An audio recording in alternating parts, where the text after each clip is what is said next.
உச்சநீதிமன்ற தலைமை நீதிபதி இந்த முக்கியமான வழக்கில் நான் விசாரிக்க மாட்டேன், நான் விசாரிப்பது முறையாக இருக்காது அப்படின்னுட்டு வேறு நீதிபதிகள் அமர்வை நாங்கள் இதுக்கு நிச்சயமாக உருவாக்குறோம் என்று சொல்லி ஒரு வழக்கிலிருந்து பின்வாங்கி இருக்கிறார், ரெக்யூஸ் பண்ணியிருக்கிறார். உச்சநீதிமன்றத்திற்கும் நாடாளுமன்றத்துக்குமான மோதல் என்பது அடுத்த கட்டமாக நீதிபதியாக இருக்கும் யஷ்வந்த் வர்மா வழக்கில் ஒரு புதிய பரிணாமத்தை அடைந்திருக்கிறது. நாடாளுமன்றம் உச்சநீதிமன்றத்தினுடைய அதிகாரத்தை பறிக்க பார்க்கிறது அப்படின்னு ஒரு பக்கமும், உச்சநீதிமன்றத்தை மட்டுமே வச்சுக்கிட்டு நாடாளுமன்றம் இதை செயல்படுத்த முடியாது, உச்சநீதிமன்றத்திடம் பர்மிஷன் வாங்குவதை போல வாங்கிட்டு இவர்கள் அதிகாரத்தை குலைக்க பார்க்கிறது அப்படின்னு மற்றும் ஒரு பக்கமுமாக ஒரு மிகப்பெரிய கான்ஸ்டிடியூஷனல் இஷ்யூ என்பதாகத்தான் அதை இன்றைக்கு கபில் சிபில் குறிப்பிட்டிருக்கிறார். தலைமை நீதிபதி சிஜே பி.ஆர். கவாய் அவர்கள் நான் இந்த வழக்கை விசாரிக்க மாட்டேன்னு சொன்னதற்கு என்ன காரணம், நீதிபதி யஷ்வந்த் வர்மா அவர் வீட்டில் எரிந்த நிலையில் கைப்பற்றப்பட்ட கோடிக்கணக்கான பணம், அதனுடைய அடுத்த கட்டம், அந்த வழக்கினுடைய லீகல் எண்டு என்னவாக இருக்கும் என்கிற விஷயங்களை விரிவாக அலசுகிறது தமிழ் குரலின் எக்ஸ்க்ளூசிவ் செய்தி தொகுப்பு. இந்தியா முழுக்க நேற்றைக்கு ஒரு கவனம் இருக்கக்கூடிய செய்தியாக மாறியது. Chief justice CJ B.R.. Gavai அவர்கள் ஒரு வழக்கிலிருந்து ரெக்யூஸ் பண்ணிக்கிறார். நான் இந்த வழக்கை விசாரிக்க முடியாது, வேறு ஒரு அமர்வை அமைக்கிறேன் அப்படின்னு சொல்லிட்டு அந்த அமர்வுக்கான விஷயங்களை பேசினார். லைவ்ல ரிப்போர்ட் ஆயிருக்கு. Supreme court says will constitute a bench to hear justice Yashwant Varma's plea challenging in house enquiry committee report on cash at home row அப்படிங்கிற அந்த செய்தியை பார்க்கிறோம். உச்சநீதிமன்ற நீதிபதிகள் சீஃப் ஜஸ்டிஸ் பெஞ்சுக்கு ஒரு வழக்கு வருகிறது.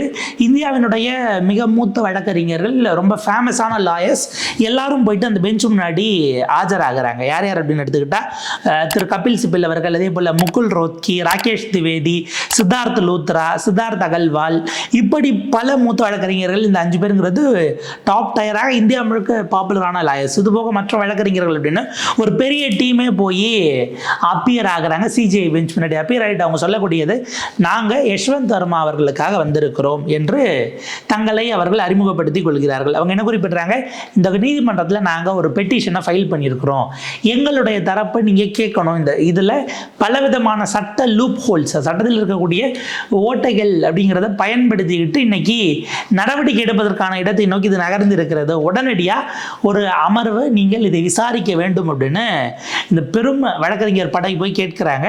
சீஃப் ஜஸ்டிஸ் என்ன சொல்றாரு, இது நான் எடுக்கிறது சரியா இருக்காது என்று ஜஸ்டிஸ் கவாய் அவர்கள் சொல்கிறார். என்ன காரணம் அப்படின்னா, நம்ம பார்த்தோம் கடந்த சில மாதங்களுக்கு முன்பாக ஒரு 3-4 மாதங்கள் இருக்கும், அந்த காலகட்டத்தில் தான் டெல்லியில் நீதிபதியாக இருந்து யஷ்வந்த் வர்மா அவர்களுடைய வீட்டில் ஃபயர் ஆக்சிடென்ட்னு போய் ஃபயர் இன்ஜினை அணைக்க போனால் அங்கே பார்த்தா கட்டுக்கட்டா கொத்து கொத்தா பணம் கோடிக்கணக்கில் எரிஞ்ச நிலையில் கைப்பற்றப்பட்டதுங்கிறது தான் பெரும் பேசுபொருளாக மாறியது.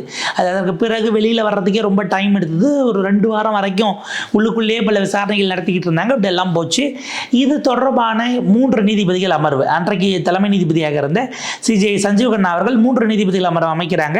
3 நீதிபதிகளும் விசாரித்து ஒரு விசாரணை கமிட்டி அறிக்கையையும் கொடுத்துட்றாங்க. அந்த அறிக்கையின் அடிப்படையில் அவருடைய பதவியை பறிக்கலாம் என்று சொல்லி பரிந்துரையை அன்றைய கொலீஜியம் செய்கிறது. சஞ்சீவ் கண்ணா அவர்கள் இருந்தபோது பல விஷயங்களை குறிப்பிட்டு பண்ணலான்னு சொல்லிடுறாங்க. அப்படி அந்த கொலீஜியம் பரிந்துரை செய்ததில் தானும் ஒருவராக இருந்திருக்கிறார் இப்போதைய தலைமை நீதிபதி ஜஸ்டிஸ் பி.ஆர். கவாய் அவர்கள்.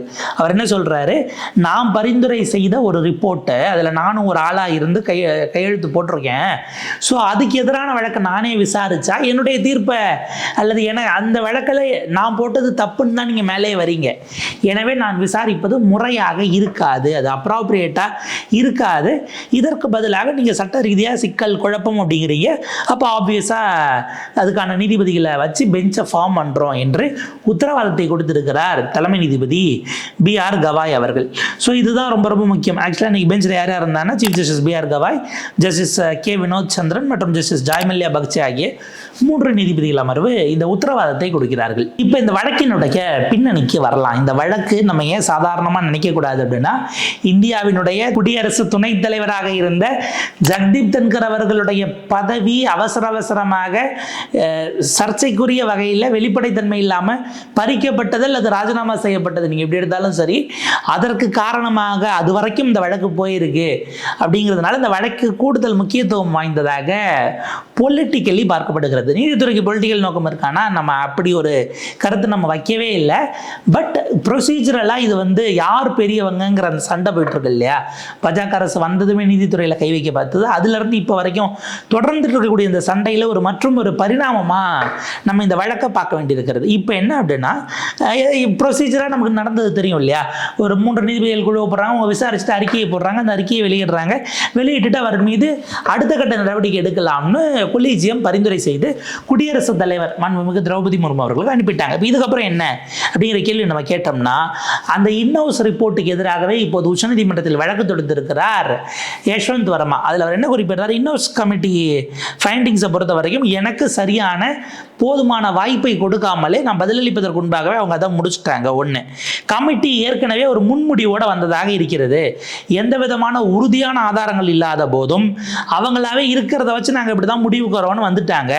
சொல்லிட்டு இல்லைன்னு நீங்கள் நிரூபிங்கன்னு என் மேலே அந்த பர்டன் ஆஃப் ப்ரூஃபை இந்த கமிட்டி தள்ளி இருக்கிறதுன்னு நான் குற்றம் சாட்டுறேன். 2, அடுத்தது கமிட்டி எனக்கு ப்ரொசீஜர் அது சார்ந்த விஷயங்கள் அப்போ ஆப்பர்ச்சுனிட்டி கொடுத்து என் சைடில் இருக்க, அதாவது என்னென்ன எவிடன்சஸ் இருக்குது, விட்னஸஸ் இருக்குது, நான் குறுக்கு விசாரணை பண்ணுவதற்கு, அதாவது எனக்கு எதிராக அங்கே யார் யார் என்னென்ன விஷயத்தை கன்ஃபஸ் பண்ணாங்கன்னு எனக்கு தெரியாது. நான் இல்லாமலே ஆனால் என்னுடைய தரப்புக்கு எதிர்த்தரப்பை மறுப்பதற்கான வாய்ப்புகளும் கொடுக்காமல் ஒரு முடிவுக்கு வந்திருக்கிறார்கள். அவங்க என்ன பண்ணுறாங்க, செலக்டிவ்லி டிஸ்க்ளோஸ்டு, எதெல்லாம் காமிச்சு எனக்கு எதிராக காட்ட முடியுமோ அதை மட்டும் வச்சு இந்த ரிப்போர்ட்டை ரெடி பண்ணிட்டாங்க அப்படின்னு அவங்க குறிப்பிடுறாங்க. சிசிடிவி ஃபுட்டேஜ் சார்ந்த விஷயங்கள்லாம் இருக்கும்போதும் அவங்க அதை எடுக்கலை அப்படிங்கிட்டு எனக்கு சாதகமான விஷயங்கள் வரும் என்பதை ஓமிட் பண்ணிட்டு அவங்க செஞ்சுருக்கிறாங்க என்பதை அவர் சார்ஜாக வைக்கிறார். வச்சுட்டு இதுவரை இந்தியாவினுடைய நீங்கள் லீகல் இதில் பார்க்கும்போது பர்டன் ஆஃப் ப்ரூஃப் அப்படின்னு ஒரு வார்த்தை சொல்லுவாங்க. அதாவது ஒருவர் ஆதாரங்களை கொடுத்து நிரூபிக்கக்கூடிய அந்த பர்டன், அந்த பொறுப்பு அல்லது அந்த சுமை யாருக்கு அப்படின்னா, எப்பயுமே ரொம்ப எக்ஸ்ட்ரானரியான கேசஸை விட, எக்ஸ்ட்ரானரியான கேசஸ்னால் சிறப்பு சட்டங்களில் தான் அது வந்து, இப்போ உதாரணத்துக்கு இடி எடுத்துக்கிட்டால் அதில் பர்டன் ஆஃப் ப்ரூஃப் யார் மேலே குற்றம் சாட்டப்பட்டிருக்கோ அவங்களுக்கு. ஆனால் நார்மலான நம்மளுடைய பழைய சிஆர்பிசி எடுத்துக்கிட்டாலும் சரி, இன்றைக்கி அதை பிஎன்எஸ்எஸ்லாம் பல விதமாக மாற்றிருக்காங்க இல்லையா. நம்மளுடைய கிரிமினல் ப்ரொசீஜர் கோட் எடுத்துக்கிட்டோம் அப்படின்னா அதில் அரசுக்கு தான் அவர் குற்றவாளி என்று நிரூபிப்பதற்கான மொத்த பொறுப்பும் போகும். அரசன் நம்ம இங்கே மீன் பண்ணுறது விசாரணை ஏஜென்சி, இன்வெஸ்டிகேட்டிவ் அத்தாரிட்டி, அதில் யார் இருக்கிறாங்க அப்படின்னுட்டு அந்த பொறுப்பு, இவர் குற்றவாளி என்று நிரூபிக்க வேண்டியது அரசு தரப்புக்கும் அரசு வழக்கறிஞருக்கும் காவல்துறைக்கும் தான். அப்படிங்கிறது தான் பர்டன் ஆஃப் ப்ரூஃப்னு நம்ம சொல்லுவோம். இடியில் நான் ஏன் அது இல்லைன்னா, அமலாக்கத்துறை பொறுத்த வரைக்கும் உங்களுக்கு எப்போ பெயில் கிடைக்கும், நீங்கள் ஜட்ஜை கன்வின்ஸ் பண்ணணும் நீங்கள் தப்பே பண்ணலன்னு. எங்கள் பெயிலுக்கே தப்பு பண்ணலன்னு கன்வின்ஸ் பண்ணணுமா? தப்பு பண்ணலன்னு கன்வின்ஸ் பண்ணால் கேஸே உடச்சு நான் வெளில வந்துடுவேனேங்கிறது இருக்கு இல்லையா. இந்த மாதிரியான சில சிறப்பு சட்டங்களுக்கு அந்த பர்டன் ஆஃப் ப்ரூஃபை குற்றம் சாட்டப்பட்டவர் மேலே கொடுத்துருவாங்க. நீங்கள் தான் நான் தப்பு பண்ணலன்னு கோர்ட்டை கன்வின்ஸ் பண்ணணும், உங்கள் மேலே இதெல்லாம் குற்றச்சாட்டுன்னு சிறப்பு சட்டங்கள். பட் அதை தாண்டி இந்த இடத்துல அவர் குறிப்பிடக்கூடியது எனக்கு பர்டன் ஆஃப் ப்ரூஃபை கொடுத்துருக்க கூடாது அப்படிங்கிறத அவர் ஸ்ட்ராங்காக சேலஞ்ச் பண்ணுறாரு. அப்போ இந்த 3 நீதிபதிகள் அவங்க கொண்டு வந்தது அந்த இன்ஃபரன்சஸ் எல்லாம் வச்சு பார்த்துட்டு எதிர்த்து அவர் இப்போது போட்டிருக்கிறார். இதில் எங்கே நம்ம பார்க்கணுன்னா, இப்போ நம்ம பேசிய இந்த டைம் நடந்தது மொத்தமும் நீதிமன்ற வளாகத்தில் நடந்தது. இதே நேரத்தில் நாடாளுமன்ற வளாகத்தில் ஒரு விஷயம் நடந்திருக்கிறது. அதுதான் இப்போ நம்ம தன்கரோட கை வைக்க வேண்டிய அந்த பாயிண்டாக இருக்குது. நாடாளுமன்றத்தில் தன்கர் அவர்கள் இந்த சம்பவம் நடந்து அந்த எரிந்த பணம் கிடைத்ததிலிருந்து அவர் தொடர்ந்து அழுத்தம் திருத்தமாக பல விஷயங்களை பேசிட்டு வந்தார். நீதித்துறையை இன்னைக்கு கண்காணிக்க யார் இருக்கா, ஹூ வில் ஜட்ஜ் த ஜட்ஜஸ்னு ஒரு ஃபேமஸ் ஸ்டேட்மெண்ட் இருக்கும். எல்லாரையும் நீதிபதிகள் எடை போடுகிறார்கள், நீதிபதிகளை யார் எடை போடுவது அப்படிங்கிற மாதிரி ஒரு ஃபேமஸ் ஸ்டேட்மெண்ட் இருக்கும். அவர் அதை கோட் பண்ணல, பட் அந்த டோனில் கேட்குறாரு, who will watch the watchman, who will judge the judges, இந்த மாதிரி அப்படியான ஒரு ஸ்டேட்மெண்ட்டு. இதில் அவர் கேட்கக்கூடியது நீதித்துறை இன்னைக்கு என்ன நினச்சிக்கிட்டு இருக்கு என்னன்னா, 3 நீதிபதிகளை போட்டு ஒரு குழு இன்டர்னல் கமிட்டி, என்கொயரி கமிட்டி போட்டாங்கல்ல, இதையே தன்கர் கொஸ்டின் பண்ணார். உங்களுக்கு என்ன அதிகாரம் இருக்குது, நீங்கள் தனியாக ஒரு கவர்மெண்ட்டை நடத்துகிறீங்களா, உங்களுக்கு அதுக்கு என்ன சட்ட ரீதியாக என்கொயரி கமிட்டின்னு 3 பேரை வச்சு நீங்கள் போடுறதுக்கு அது வந்து எந்த விதமான அதிகாரமும் சட்டத்திலேயே கிடையாது, நீங்கள் பேரலாக கவர்மெண்ட் விசாரணை அமைப்பை ரன் பண்ணுறீங்களா, இப்படியெல்லாம் பல கேள்விகளை கேட்டார். ப்ராசிக்யூஷன் ஏஜென்சியாக நீங்கள் எப்படி மாற முடியும், நீங்கள் ஜுடிஷியரி தானே என்றெல்லாம் அவர் கேள்வி கேட்டார். ஹைலைட் என்னன்னா, ஜக்தீப் தன்கர் அந்த 3 நீதிபதிகள் கொண்ட கமிட்டியை எதிர்த்துக்கிட்டு இருக்கிறாரு. ஆனால் அந்த கமிட்டியினுடைய ரிப்போர்ட்டை குடியரசுத் தலைவர் வாங்கிவிட்டு அந்த நீதிபதியினுடைய பதவியை பறிப்பதற்கான தீர்மானத்தை நாடாளுமன்றத்தில் கொண்டு வருவதற்கு மோடி அரசு திட்டம் தீட்டியிருக்கிறதுங்கிறது இன்னொரு பக்கம் செய்தியாக வருது. நீங்கள் கவனிங்க, ஒரு பக்கம் குடியரசுத் தலைவர் அதுக்கு பவரே கிடையாதுன்னு பேசுகிறாரு. குடியரசு துணைத் தலைவர் பதவியே அதுக்கு பவரே கிடையாது, அது செல்லாதுன்னு பேசுறாரு.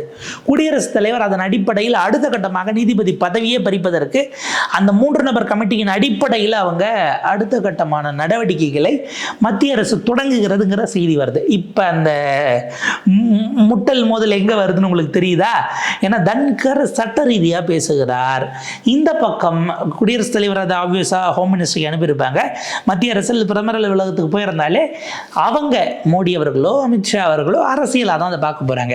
குடியரசுத் தலைவர் அரசியல் இருந்தாலும் கூடுதலாக அவர் ஒரு மூத்த வழக்கறிஞராகவும் ஒரு அதை ஆங்கிளை பார்த்து அப்ரோச் பண்ணுறாரு. ஏன்னா இந்த இடத்துல ஜக்தீப் தன்கர் கண்டெஸ்ட் பண்ணுறதுங்கிறது அந்த 3 நீதிபதிகள் அமர்வுக்கு 3 நீதிபதிகள் விசாரணை குழுவுக்கு எந்த அதிகாரமும் இல்லை என்று சொல்லுவதை தான் கபில் சிபில்ல இருந்து யஷ்வந்த் வர்மா வரைக்கும் நீங்கள் கிளைம் பண்ணுறாங்க.